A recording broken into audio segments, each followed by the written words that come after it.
Hey Sainers, welcome back to the Saints TV YouTube channel. As you can see, I am here with a very special guest. He's playing his 150th game on the weekend, 150 in a row, mind you. He's taken the absolute piss out of the football world, and we've got Cal Wilkie here, mate. Thanks for jumping on in a busy week. Nah, no worries. It's good to be on here. Can you explain how you've managed to get through 149 games in a row, unscathed, playing pretty much 95% game time? Is there some sort of secret pre-game ritual that you do? It's pretty amazing. Nah, I don't think there's many secrets. I think a lot of luck has played a part in just sort of being able to front up week in, week out. You know, no one's out there hoping to get injured, or plans to get injured. So a lot of luck has probably played a part that I haven't, been in a freak collision or anything like that that's sort of caused an injury. So sometimes playing full back is almost better because you sort of have the game in front of you and you're sort of coming into the contest. Maybe that's something to do about it. But I always say I'm not quick enough to do a hammy or soft tissue, and I don't have a big frame on my joints. So, but yeah, a lot of luck. But yeah, you pride yourself to be able to play week in, week out. It's a privilege to go out there and play every week and hopefully play my role more times than not. Are you the sort of guy that will give me the usual? I'll think about the accolades post career, or can you take a moment this week and go, look, I'm an All-Australian fullback, Trevor Barker medalist.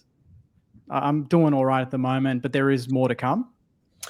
Yeah, definitely. I mean, you sort of, when you play professional sport, you sort of have a lot of goals you sort of want to hit, and a lot of medium, small, and there's small term goals and long term goals, and I guess some of those individual accolades, they're nice to get, but it's almost sometimes once you get them, it's like, yeah, this is nice, but you want more, and I guess that's the competitive nature that professional athletes have, and we play football to have team success and not individual accolades, and that's sort of where my mindset is, and that's where a lot of people's mindset is, and yeah, it's nice to have those individual awards to get a bit of reward for the individual effort, but yeah, it doesn't hit the spotlight success does. So yeah, maybe look back at the end of the career and probably think more of those individual accolades, but there's no resting on any laurels here. Yeah, beautiful. Do you like this attention? Like, do you hate talking about yourself in this way? Because you from the outside, at least the AFL world, you are underrated. You're just Mr. Consistent. You've probably heard these terms like literally thousands of times. Do you like the banner's going to have your face on it? You're doing all these little interviews during the week, or do you lap it up and enjoy it? Nah. Look at the old highlights, on YouTube or something. Well, to be fair, the highlight reel won't be anything special, that's for sure. I mean, we've obviously had some milestone games of the last 4 weeks with Sinclair's 200, Butler's 150th, and then Mason and Rowan's 150th weekend, and their highlight package is a lot better than what mine's going to be. So there's not a whole lot of looking at the highlights when it's just punching the ball or taking a intercept mark. So no, I mean it is what it is, and that's what happens with these milestone games. But it's a little bit weird, probably with all the banner and all the sort of limelight and fanfare. But I'm just happy to play footy. Don't listen to it too much, and just happy to go out there and hopefully we can get a good win, and that'll be nice. Has there ever been a game where you were very close to not playing? Is there a little bit of goss there, like in years gone by, where you're like, I had the flu, could have missed, but I didn't? Is there something like that you could tell us? Yeah, 2021. We were really strict on COVID in the first half of the year, and I guess as everyone sort of got vaccinated and the world sort of opened up a bit more, Australia opened up a bit more in the back half, and we probably weren't as strict on it. I was sick. I had the flu. I tested on the Wednesday or the Thursday, and it was negative, but I stopped testing after that. But early in the year, I hurt my back against Geelong. We played Richmond next week. It was also probably a close one, but I was in a bit of pain. But not to, a big test before the game or anything. So yeah, once again, been very fortunate and lucky to be able to front up week in, week out. Yeah, that's reminds me of, like, I've played footy and indoor and tennis and everything, and I've only broken my little pinky at lunchtime at school. That's the only injury I've had. Are you like, was that like you through the sandfall and before that as well? Do you were just lucky in that area? Yeah, definitely. I reckon, obviously played every game since being at St Kilda, but I reckon I've probably played every game for North Adelaide the previous 3 years. So yeah, very fortunate, and usually pull up pretty sore, pretty well after each game, and the likes of Jack Steele and those crash and bash midfielders quite envy of how well they usually pull up because they're getting knocks left, right, and centre in the midfield there. So yeah, count myself lucky. You just skip the ice baths. You don't even need to. Straight home. Yeah, a little bit. Hop in there. Yeah. So, like, the media, we critique on the channel, obviously, in a constructive way, mind you. I'm curious from your end in terms of your improvement year on year, because from the outside, again, for us Saners and the AFL community, you just rock up, you do the job, and you've done that your whole career, which is a testament to you and your hard work. But has there been something, like, after your debut season or this season just gone, going into this season, that you focused on, like a skill, like kicking or marking? Obviously, those are probably one of your biggest traits, but is there something that you've been working on behind the scenes at training? Yeah, it's a great question. I think sort of after, debut season, that sort of, once that season was said and done, it was sort of like, all right, I sort of do belong at this level, and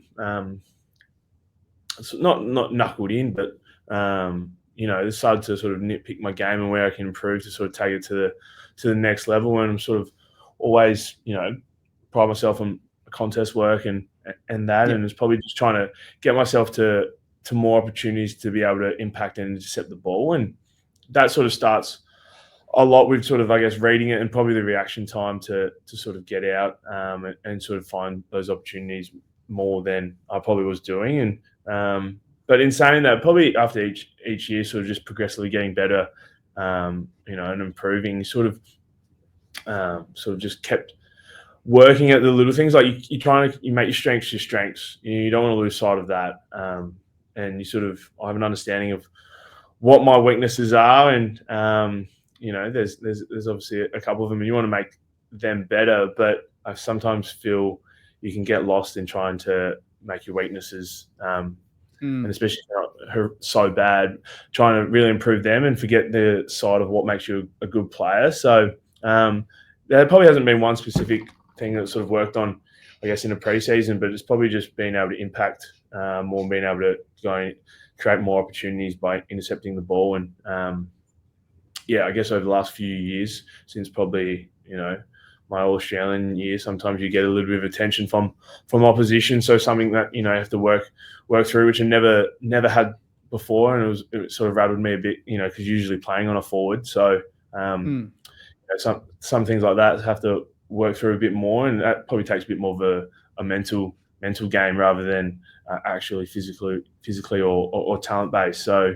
those little nuances, work closely with like Corey Enright and Jade Rivers this year to sort of keep me on my toes with that. And I guess probably the leadership side over the last few years is probably where I've tried to delve in the most. And this year especially, with such a younger backline and a few more numbers rolling through there that haven't really played with, trying to really sort of help them and lead them. We were such a consistent back seven for the last 3 or 4 years before that, and it got really comfortable and predictable. So I think the leadership is probably the next, well, not the next step, but it's probably, that's probably ever growing, and you can always improve in that space, and that's probably where we're trying to get the edge.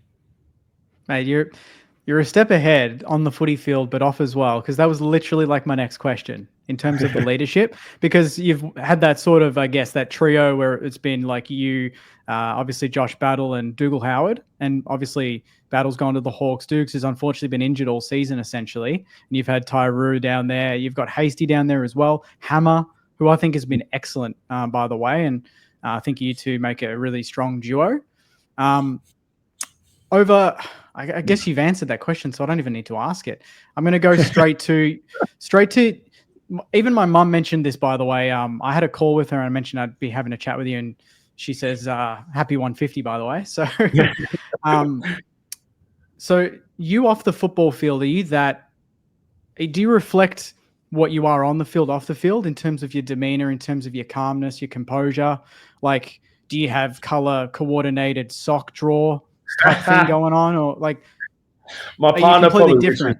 my partner Yeah. probably wishes I did. Off the field, you know, and I'm a bit like this at the footy club, and people who know me, like I don't take things too serious in a way. And obviously, when it's time to be serious and time to knuckle down and time to get better, you know. But you know, I try and enjoy life and enjoy the things that life give. And no, but I'm not as organised as maybe what people might think. Or Okay.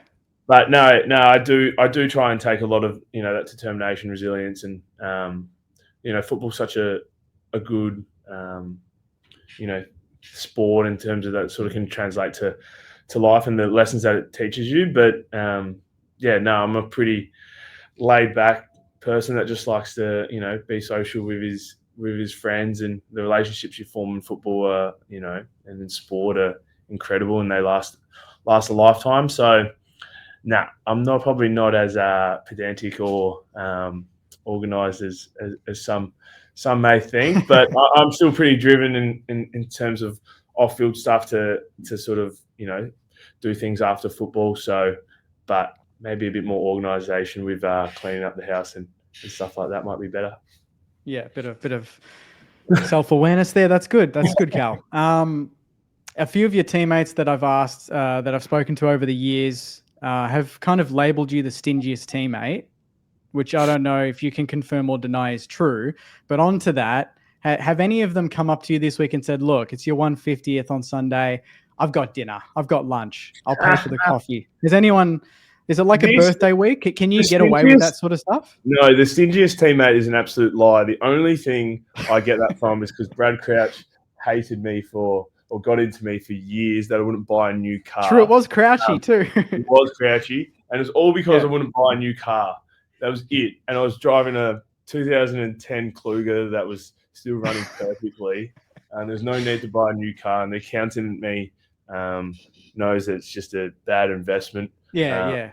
Appreciates. But in terms of whether it's dinner, pub, I'm always there asking, buying boys around. So I know I don't take that lightly, and it pisses me off a bit. No, but actually, I have bought a new car now. He's finally cracked me, so we can get rid of the stingiest bloke in football. Yeah. So no one's offering to take you out for dinner this week? Is that what you're saying? Nah. No one. No one. This is a call out. We've only got a couple minutes, so let's do some quick fire and then test your memory. Quick fire now. Toughest opponent you've played on? Oh. I'm trying to think myself too. Who could it be? Tom Hawkins? Have you played on Tom? Nah, Tom Hawkins. Yeah, Jeremy Cameron's tough. Buddy's always tough. Was tough. Charlie Curnow is very tough. And Jesse Hogan. Jesse Hogan, I find he just keeps you on your toes all the time. So there's a lot of good forwards out there, and going to come up against the common medalist this weekend. So that'll be fun. Yep, fun prep for that. Toughest teammate to match up on at training in match sim? Max King or Mitch Owens, I reckon. You know, two different type of players. You know, Max is just brute force and strength, and I guess same with Cheeto a bit. But the height difference that Max has, just he's too hard to stop. But yeah, I think Cheeto can just get you on the ground, get you in the air. You sort of can't stop thinking you've sort of got him done. And he's as strong as an ox. So those two. We'll go one more and then we'll test your memory very quickly. Your biggest misconception about you? Biggest misconception. Is it the stingy? Is that it? Hey, let's go with that. Nah, well, it's probably just people probably think how serious I might be, or Yeah, yeah. all the time even. But no, I love to have a joke, laugh, and hang out with my mates. They just think I'm an innocent accountant. I That haven't brought just that up once too. I made probably a goes note. home and crunches numbers. Which, yeah, it doesn't happen. I'm always mucking around with the boys, so Yeah. and having good fun. And just, I know I might get pinned for this, holding the ball, but just a couple of, I want to test your memory very quick. Can you Go for remember the most disposals you've had in a game? Yeah, that would have been this year. What, 31? Yes. All right, moving on. We'll get more obscure. Yeah. How many goals have you kicked? Yeah, one. Against who? Richmond.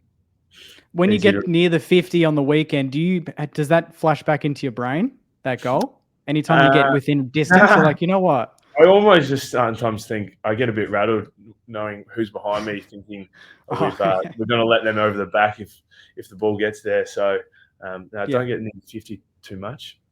Most clearances in a game. That's obscure. Oh, there's going to have to be some D50 ones. So maybe 2? 1. And that was, you've done 1 a couple of times. This was against Geelong 2021. We went down by 21 points. So I don't know if someone's thrown you in the guts there at one point. And we'll go with contested marks as the last one. Oh, it's 3 or 4? 3. I'm going with 4. 3. Oh. 2022 against North, and we won by 50. So on that note, Cal, we've spent that 15 minutes there. So thanks so much for jumping on. I really appreciate it. And I'm going to be down there on Sunday as well. So I'm making the trip. Nice. So hopefully we can get the job done for you, and you have a good day as well, and during the week in the lead up. No, thanks, Jake. Appreciate it. Thanks so much. Thanks, Cal. See you, mate. Yeah.